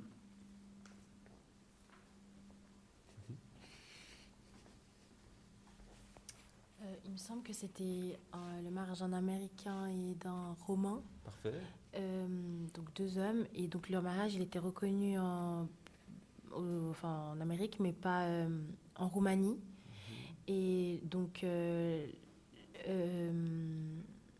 même si la Roumanie, elle avait un droit légitime de ne pas reconnaître les mariages homosexuels, il y avait un conflit concernant les obligations alimentaires, parce que ça voulait dire que selon le droit roumain, un des deux époux, il n'avait aucun droit en fait qui lui était reconnu, et donc la cour, elle a dit que c'était une situation un peu inéquitable, et donc en vertu de ça, il fallait reconnaître le mariage pour que le créancier puisse bénéficier de ses droits. Alors, la Cour n'a pas eu en réalité à examiner la question de l'obligation alimentaire. Hein. Si vous lisez cette décision, elle concernait essentiellement le droit à la réunification familiale, au regroupement familial. Est-ce que M. Hamilton, qui était nord-américain, américain, est-ce qu'il a le droit d'obtenir le droit au regroupement familial et de s'établir en Roumanie avec Monsieur Coman, qui était roumain, et vice-versa? Est-ce que M. Coman a le droit de s'établir en Roumanie, pas tout seul? Alors, aucun doute que lui-même, en tant que Roumain, bien sûr, il a le droit de se rétablir en Roumanie, mais il ne voulait pas se rétablir tout seul. Hein. Il voulait continuer à vivre avec M. Hamilton. Le mariage avait été célébré en Belgique. Donc, la question qui a été examinée par la Cour de justice de l'Union européenne est une question un peu de droit administratif ou de droit des étrangers. Est-ce que, au fin du droit au regroupement familial, la Roumanie se voit obligée, en vertu des dispositions du traité sur le fonctionnement de l'Union européenne, liberté de circulation des personnes, à reconnaître à Relu Coman le droit de vivre avec son conjoint? Et préalable à cela, est-ce que la Roumanie doit, au fin du regroupement familial, reconnaître le mariage homosexuel célébré en Belgique? Alors, la Cour de justice de l'Union européenne affirme l'existence de cette obligation de la Roumanie de reconnaître l'union homosexuelle aux fins du regroupement familial. Bon. Je pense que cette reconnaissance devrait également intervenir si il fallait déterminer quel est le statut des époux comme un préalable à des questions d'obligation alimentaire, questions de succession. Donc c'était une décision rendue sur des aspects plutôt de droit administratif, on dirait, même si je suis de moins en moins enclin à me rallier à ces distinctions, droit public, droit privé, droit administratif, droit privé. Et je pense qu'on peut déduire de cet arrêt une quasi-obligation des autorités roumaines à reconnaître le mariage homosexuel, y compris à des fins de droit civil. Alors même si c'est délicat, je pense que le pas est court entre une reconnaissance, d'une obligation de reconnaissance plénière et ce que la Cour a pu dire dans cette affaire. Et je vais imaginer, et c'est ce que la suite du texte de l'article 6 vous demande de faire, que l'Italie, en vertu aussi de sa position de pays membre de l'Union européenne, décide de reconnaître, les autorités italiennes reconnaissent le mariage homosexuel impliquant M. Bianchi, italien, et M. Dupont. Et sur cette base, il faut répondre à la lettre B de l'article 6, qui nous demande de dire si le juge italien peut être valablement saisi par M. Bianchi d'une demande d'un divorce à l'encontre de M. Dupont. Donc, on a fait une analyse du côté suisse concernant une action engagée par M. Dupont à l'encontre de M. Bianchi. Maintenant, une analyse du côté italien concernant une éventuelle action en divorce que M. Bianchi souhaiterait engager en Italie. C'est le forum shopping, c'est la course vers le fort. Il se peut que M. Bianchi lui-même il soit d'accord pour obtenir le statut de divorcé. Il veut obtenir la dissolution de l'union conjugale et il souhaiterait le faire plutôt en Italie. Et donc, est-ce qu'il aurait le droit de saisir le juge italien ? Ce qui veut dire que s'il saisit le juge italien a l'obligation de statuer. Il a bien sûr le droit de tenter sa chance, il peut toujours le faire, il peut toujours saisir. Mais est-ce qu'il peut saisir compétemment ? C'est-à-dire qu'il peut saisir le juge d'une manière que le juge soit obligé de se reconnaître compétent. Parce que n'oubliez pas que si vous saisissez un juge et qu'il se déclare incompétent, vous avez perdu du temps, vous avez perdu parfois beaucoup d'argent, parce que vous avez dû payer des avocats. Donc, M. Dupont, il serait avisé de bien étudier à l'avance la question et de saisir le juge italien uniquement s'il y a de très fortes chances, voire une sécurité, une quasi-certitude que le juge italien, une fois saisi, il dira « Oui, je suis bel et bien compétent à l'égard de ta demande. » Bon, voilà. Ça, moi, parfois, je suis consulté par des avocats qui défendent des personnes qui me demandent à l'avance, dans un contexte qui n'est encore pas contentieux, mais qui pourrait le devenir, quels sont les juges compétents ? Quelles sont les chances que le juge suisse, si on décide de le saisir, se reconnaîtra compétent ? Et quelle est l'étendue de la compétence du juge suisse ? Sur ces belles paroles, qui veut m'aider à répondre à la question de savoir si, en vertu de l'article 3, nous avons la bienveillance de celui qui a conçu tout ça, fait qu'il évoque même l'article 3. Il nous donne déjà une piste intéressante au niveau de la disposition applicable. Que pensez-vous ? J'ai regardé dans les chefs de compétences de l'article 3. Voilà. De quel règlement ? Règlement Bruxelles 2 ter. Parfait. Et c'est la lettre A, point 2. Et c'est la dernière résidence habituelle des époux qui se situe en Italie. Et M. Bianchi, il continue à y résider. Et donc, du coup, les juges italiens, ils seraient toujours compétents, ils seraient compétents pour recevoir... C'était quoi la question ? Très bien, oui, il serait compétent. Le juge italien, en vertu de l'article 3, lettre A, Pardon? J'avais dit point 2. Oui, deuxième tiret. Voilà. Probablement, il y aurait aussi un autre tiret qu'on pourrait convoquer, mais le deuxième, ça suffit. Donc, c'est la résidence habituelle du demandeur qui s'accompagne de la nationalité. M. Bianchi est italien. La résidence habituelle qui est prolongée depuis sans doute plus d'une année. Donc, il n'y a pas vraiment de doute. Alors c'est aussi... pardon, hein, vous avez évoqué ce tiret qui évoque la dernière résidence habituelle. Probablement, il y a peut-être 3 hein, tirets qui pourraient être invoqués.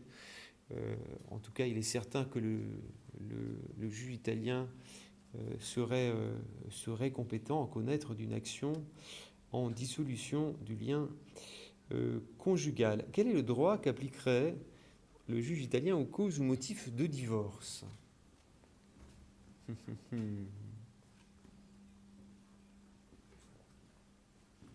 Oui. C'est règlement numéro 1258 Rome 3. Parfait, Rome 3. Oui. Et élection passible à défaut dernière résidence commune, c'est-à-dire Italie. Donc droit italien applicable dans cette situation. Et le droit italien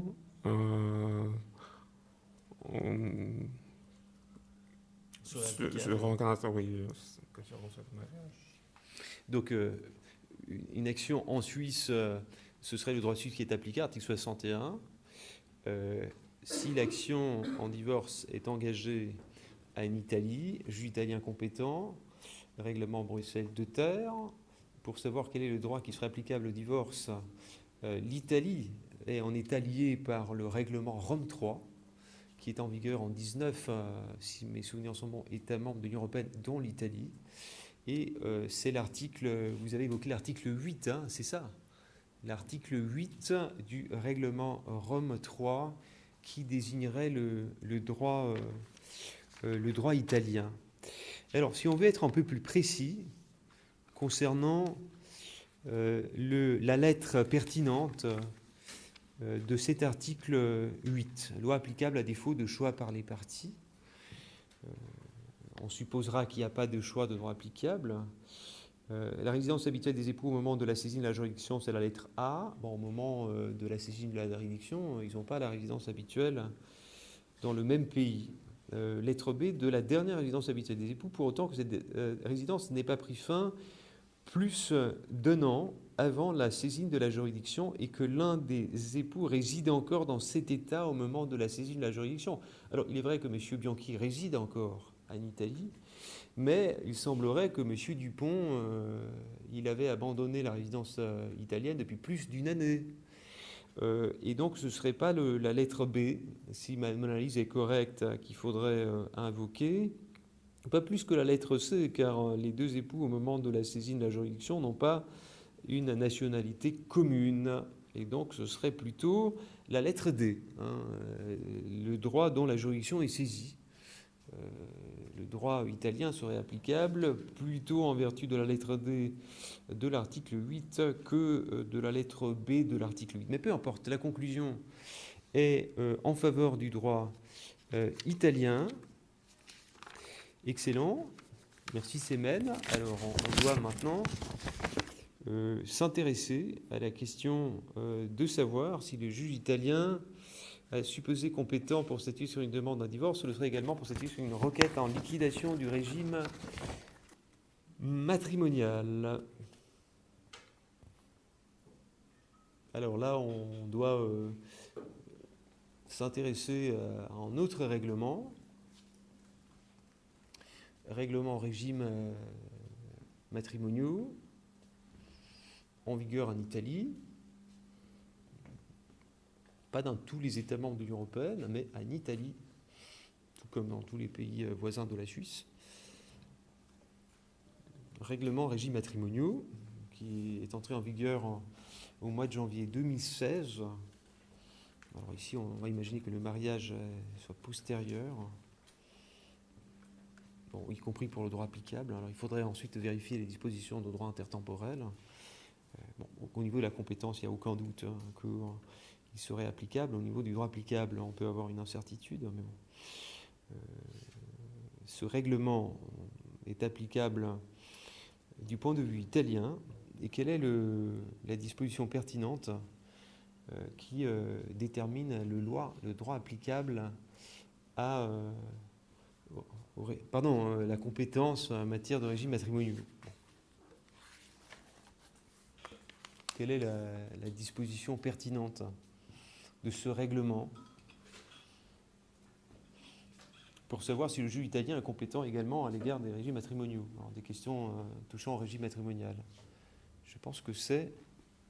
Est-ce que vous avez pu regarder... Moi, je dirais que c'est l'article 5 du règlement de 2016. Très bien. Donc, le juge d'un État membre saisi compétent pour statuer sur une demande de divorce, l'est aussi pour statuer sur les questions du régime matrimonial en relation avec la dite demande. Donc, une telle compétence est cependant sous-jacente à l'approbation des époux si le juge est saisi du fait de la résidence habituelle du demandeur, la nationalité, résidence, il y a plusieurs conditions. Est-ce que vous pensez que cet alinéa 2 de l'article 5 est applicable ici ?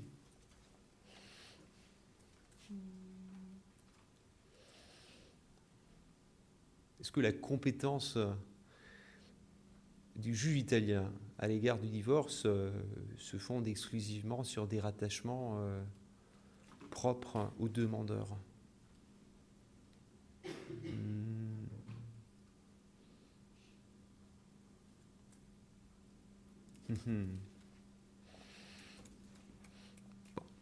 Monsieur Dupont avait lui aussi un rattachement avec l'Italie.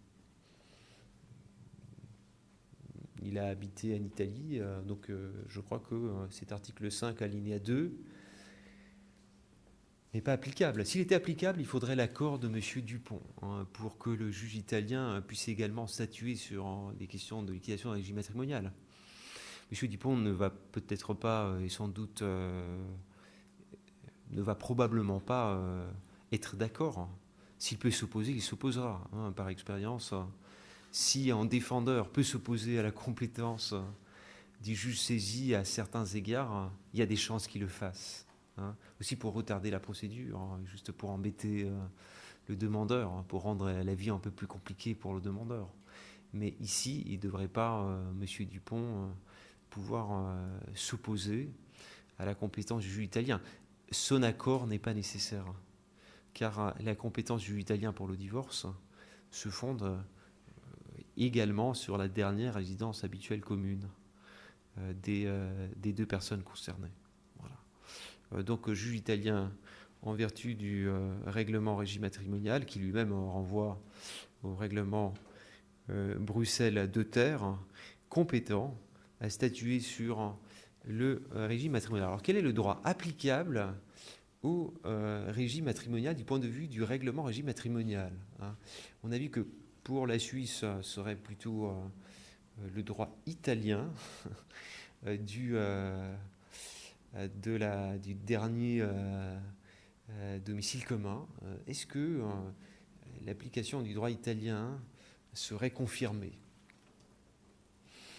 Alors, le contrat de mariage serait... cette élection de droit français libellé contrat de mariage serait... invalide. Alors l'analyse est plus ou moins semblable du point de vue de la LDIP et du point de vue des règlements régime matrimonial, qui est un peu plus précis sur la question du droit applicable à la validité, respectivement l'invalidité de cette clause d'élection de droit. Donc à défaut d'élection de droit, quel est le droit applicable du point de vue italien ? Quel est le rattachement que l'Union européenne, que le Conseil de l'Union européenne et le Parlement de l'Union européenne ont retenu, ont estimé équitable pour déterminer le droit applicable au régime matrimonial. Pour la Suisse, c'est plutôt le droit du dernier domicile commun. Et c'est pour cela que nous avons conclu à l'applicabilité du droit italien au regard de l'article 54. Mais côté italien, Ce qui est un peu paradoxal, hein. Si côté italien on parvient à l'application dans le droit autre que le droit italien, ça peut être paradoxal, hein. La Suisse désigne le droit italien, mais l'Italie désignerait un autre droit. Est-ce ça? C'est le droit de la première résidence habituelle commune, selon l'article 26, alinéa 1 du Première résidence habituelle commune, selon le règlement régime matrimoniaux. Et donc ce serait le droit de quel pays?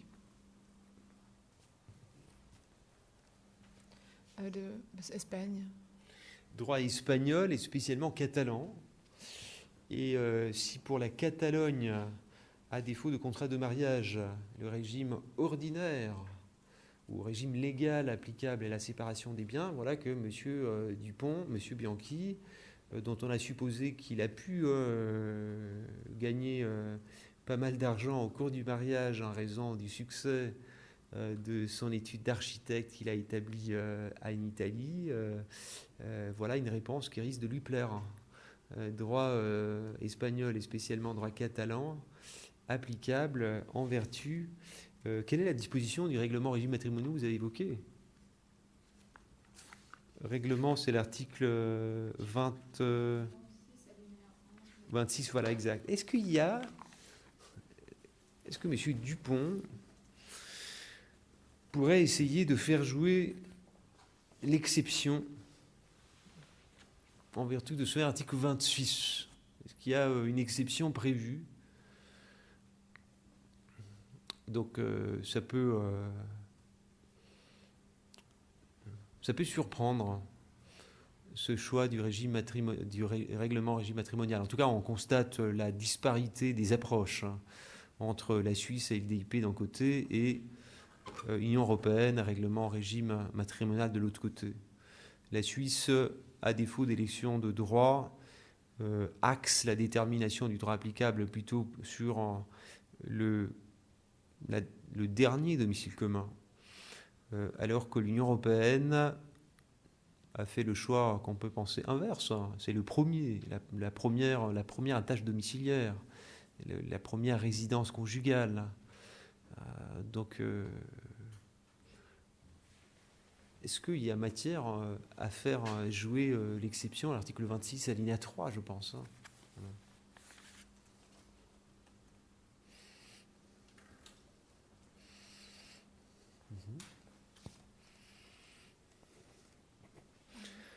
Comment ça va dans la communauté chinoise? Hier, j'étais à pique-niquer dans le Jura. Il y avait un de vos compatriotes, hein, très sympathique. Voilà, c'est un ami du frère de mon épouse. Ils sont en couple.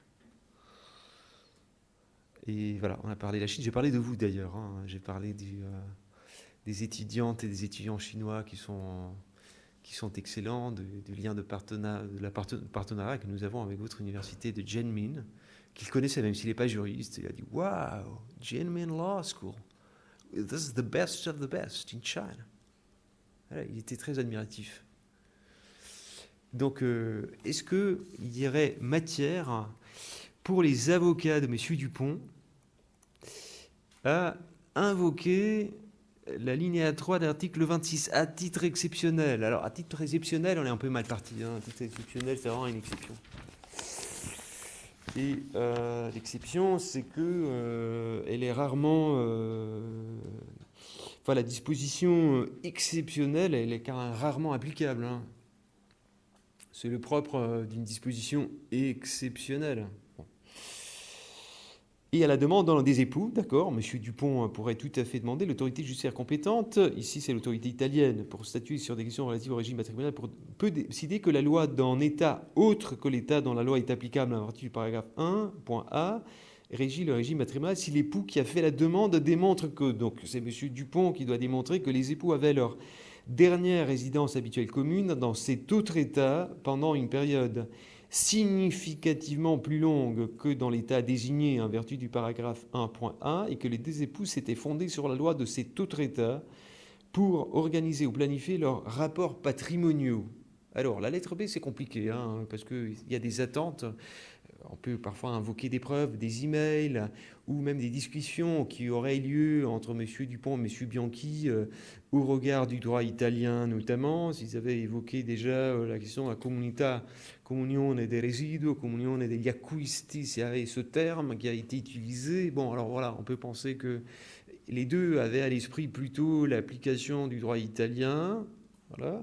Mais quid de la lettre A, car ces deux conditions doivent être réalisées. Donc c'est un cumul des conditions, celle indiquée à la lettre A et celle indiquée à la lettre B. Alors, est-ce que les deux époux ont eu la dernière résidence habituelle commune en Italie? Oui, mais pendant une période significativement plus longue que la résidence habituelle qu'ils ont eue dans l'état de la première résidence habituelle. Alors, je ne sais pas s'il y a des indications concernant la durée, des indications concernant, au sujet dans notre énoncé, concernant la durée respective de la résidence habituelle en Espagne et de la résidence habituelle en Italie.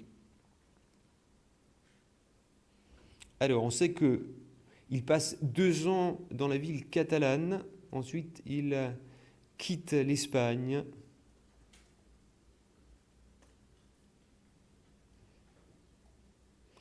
Ils adoptent un enfant qui devient double national, français et italien. C'est au cours de l'année qui suit l'adoption que la résidence habituelle commune en Italie prend fin. Parce que M. Dupont quitte l'Italie.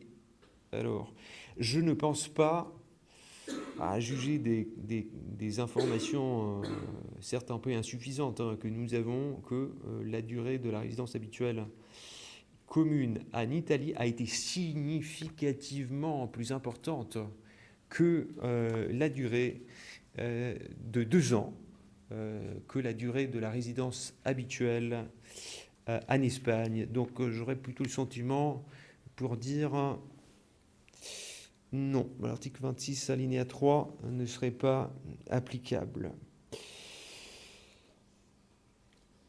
Est-ce que le juge italien, le supposé compétent pour statuer sur une demande en divorce, non, ça on a vu, pardon, et quid de la compétence du juge italien à l'égard de l'obligation alimentaire post-divorce? Et si une telle compétence devait être donnée, du droit applicable à une telle obligation?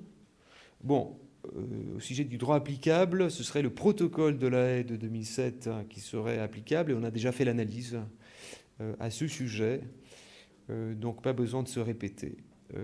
Par contre, la question numéro 8 est intrigante. Je ne sais pas si vous l'avez comprise. La question numéro 8. Question numéro 8,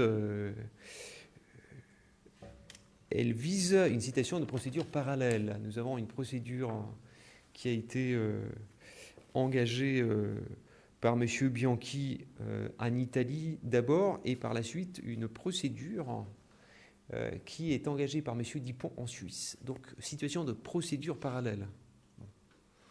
Deux actions en divorce dont ont été saisis les tribunaux italiens et les tribunaux suisses. Là, je vous demanderai de vous imaginer dans la peau du juge suisse qui a été saisi en charge de la procédure et qui se demande alors, est-ce que je dois respecter la priorité de la saisine et donc suspendre la cause pour éviter d'aboutir en conflit italo-suisse de décision, ou bien je n'ai pas à suspendre la cause, je peux et je dois même peut-être statuer sur la demande en divorce et demande visant les effets accessoires que M. Dupont a introduit devant moi. Que pensez-vous? Vous êtes un juge suisse maintenant. Parfois, je voulais demander de vous imaginer en tant qu'avocat de l'une ou de l'autre partie. Là, vous êtes en juge, pas chinois, suisse. D'accord? Mais ça n'a pas l'air de vous poser trop de problèmes de vous imaginer en tant que juge suisse, parce que bon, vous connaissez tout ça.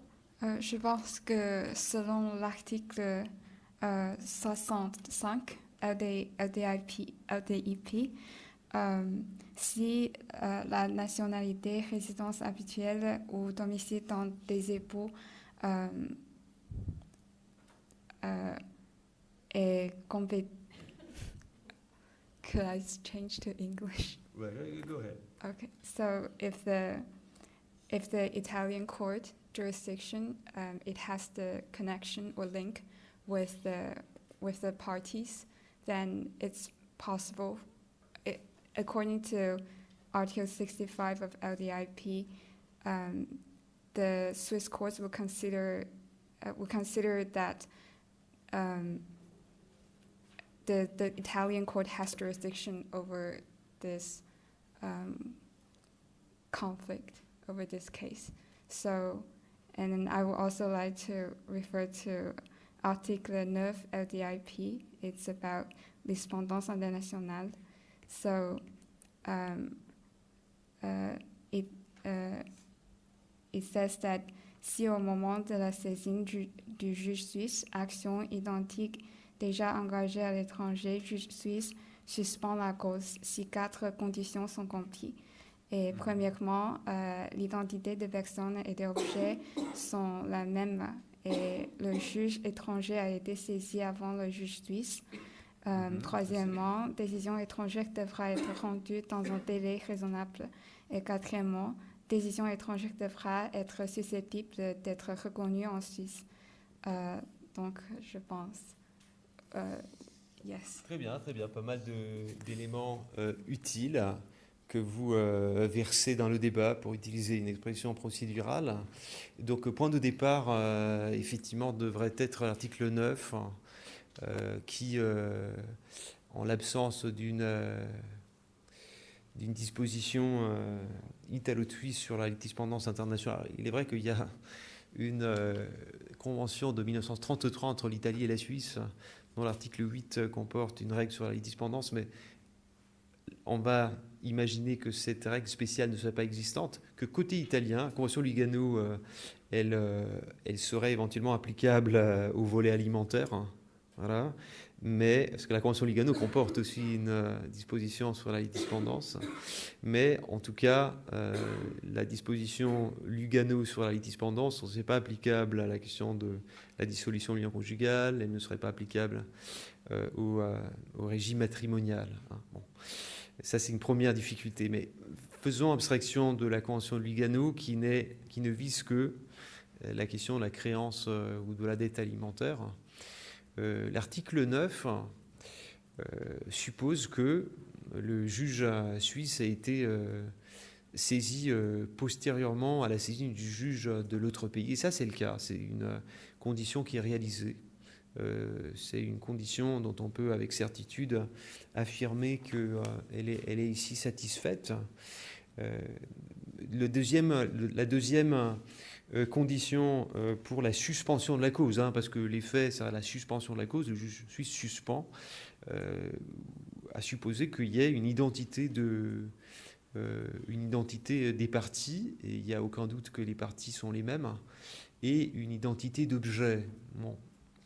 Il faudrait, pour faire une analyse un peu plus fine, hein, de l'objet, de l'identité d'objet dans tous ces différents volets, savoir quelles sont les questions et les demandes qui ont été introduites en Italie, quelles sont les demandes qui ont été introduites en Suisse, et faire un comparatif. On va imaginer que les demandes introduites en Italie soient les mêmes que les demandes qui ont été introduites en Suisse. Sauf que c'est M. Dupont qui a engagé l'action en Suisse et M. Bianchi qui l'a engagé antérieurement en Italie. Donc les deux actions visent la dissolution du lien conjugal.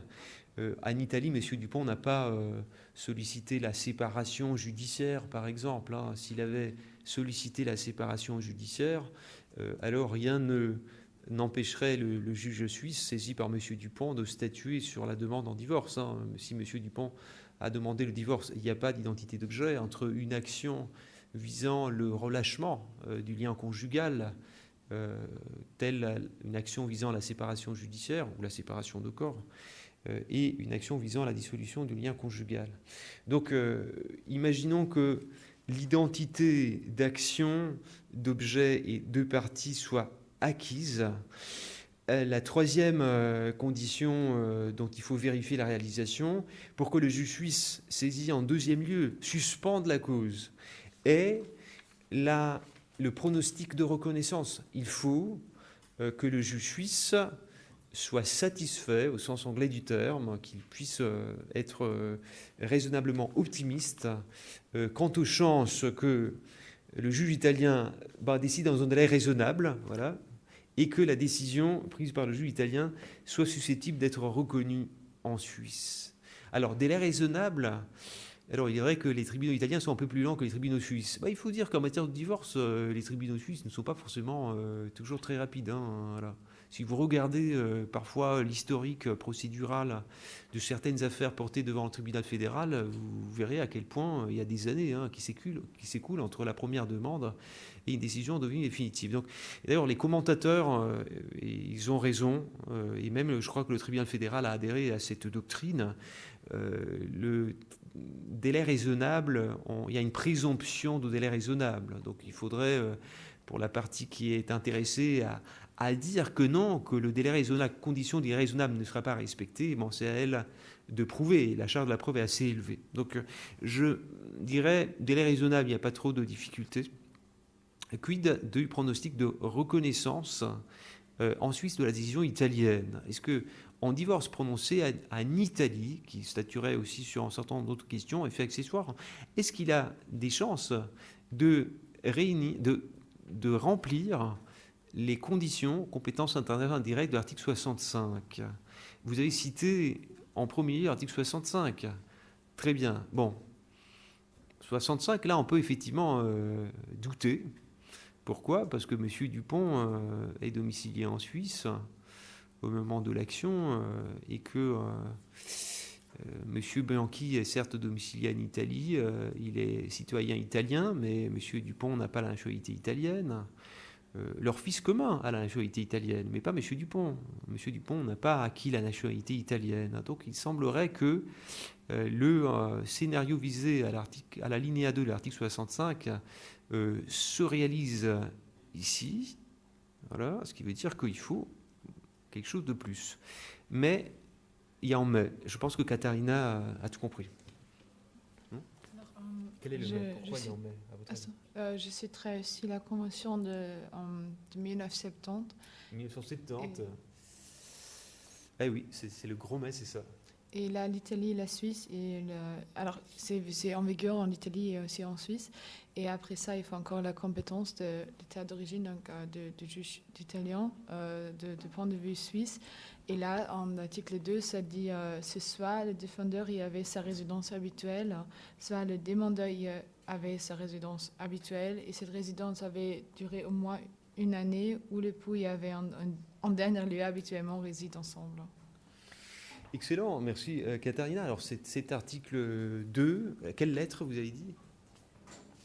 Je crois que c'est chiffre 2 pour la dernière résidence habituelle ensemble. Alors, la convention de l'AE de 1970 est bel et bien applicable ici du point de vue suisse, car s'agissant du pronostic de reconnaissance, la convention de 1970 ne concerne pas, il n'y a pas de règle de litispendance. Article 9... Alors il faut appliquer l'article 9, faire l'analyse que nous avons fait, jusqu'à ce qu'on parvienne à la dernière condition dont il faut s'assurer qu'elle soit réalisée, pronostic favorable de reconnaissance, pour déterminer si il y a un pronostic favorable de reconnaissance en Suisse de la décision italienne. Bon, il faut savoir quel est l'instrument pertinent qui détaille les chefs de compétences internationales dites indirectes. Ce n'est pas l'article 65 dans les relations entre l'Italie et la Suisse. C'est la Convention de 1970 qui est en vigueur en 20 pays. Elle n'a pas eu un grand succès, mais parmi ces 20 pays figurent à la fois l'Italie et la Suisse. Et cette Convention de 1970 impose une obligation de reconnaissance à un État membre lorsque le divorce provient d'un autre État membre et que la compétence de cet autre État membre, de l'État d'origine, a été affirmée sur la base de la résidence habituelle du demandeur, notamment lorsque cette résidence habituelle est aussi la dernière résidence habituelle commune du couple, ce qui est le cas. Mais même si l'Italie n'était pas le pays de la dernière résidence habituelle commune, il suffit il suffirait de la résidence habituelle du demandeur, Monsieur Bianchi, plus de sa nationalité. Hein. Ces règles, ces dispositions de la Convention de 1970 ont influencé le règlement Bruxelles II bis. Hein. C'est peut-être une convention qui n'a pas eu beaucoup de succès sous l'angle des ratifications, mais les solutions qu'elle a envisagées, elles ont influencé de manière importante le législateur européen à l'occasion de l'élaboration du règlement Bruxelles 2, Bruxelles 2 bis et ensuite Bruxelles 2 ter. Hein. Donc on voit une similarité entre l'article 2 de la Convention de 1970 et l'article 3 du règlement aujourd'hui Bruxelles 2 ter. Donc le pronostic de reconnaissabilité devrait être favorable en raison de ce texte conventionnel qui est aussi italo-suisse. Et donc j'ai des bonnes vibrations par rapport à tout cela. L'article 9, semble-t-il, obligerait alors le juge suisse à suspendre la cause.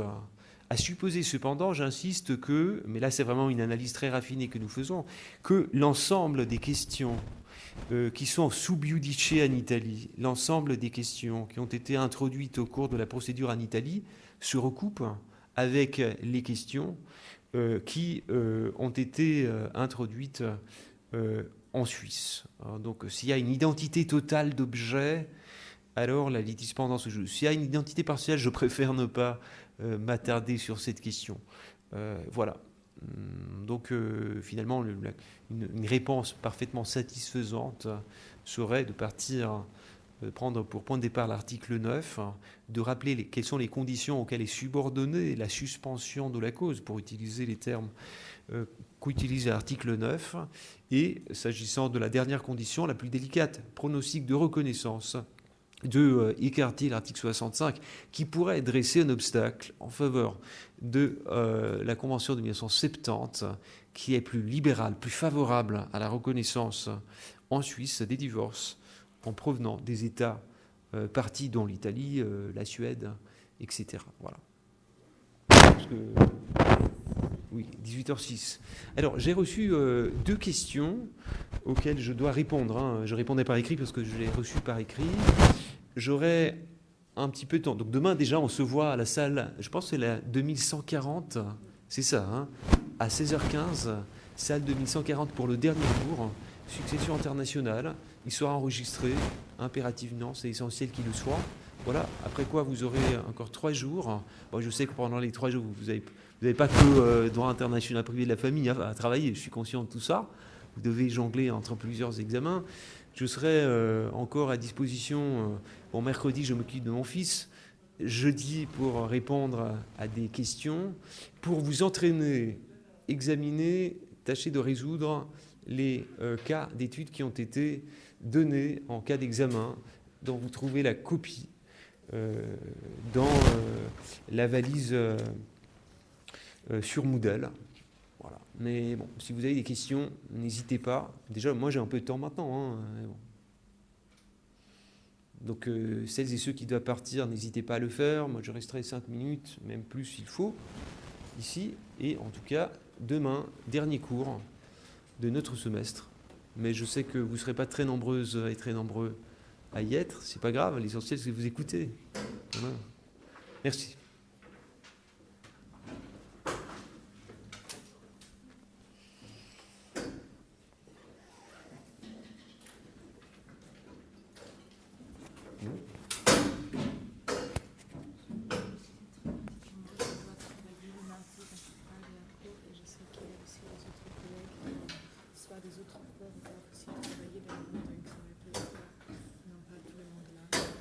Demain. Ne vous inquiétez pas. Voilà. Oui, oui, parfait, parfait. Merci d'avoir signalé ça. Je vais sans doute pas m'offusquer. Si Domien, il n'y a que 2 personnes. Vous êtes déjà arrivé, vous passez. Hein. Voilà. Voilà, bien, très bien. Génial. C'est vrai, peut-être un peu plus de personnes, mais en tout cas. Voilà, ne vous inquiétez pas. Si on ne se va pas d'événement, voilà. on se va à l'examen. Voilà, oui, oui. Je ne serai pas là le jour de l'examen, non. Parce que Réjeanne fera la surveillance. Est-ce que vous serez là le jour de l'examen? Oui, tout à fait. Avec Anaïs? Oui. Parfait, avec parfait, très bien. Génial. À bientôt, hein. Bonne soirée. Merci. Bonjour.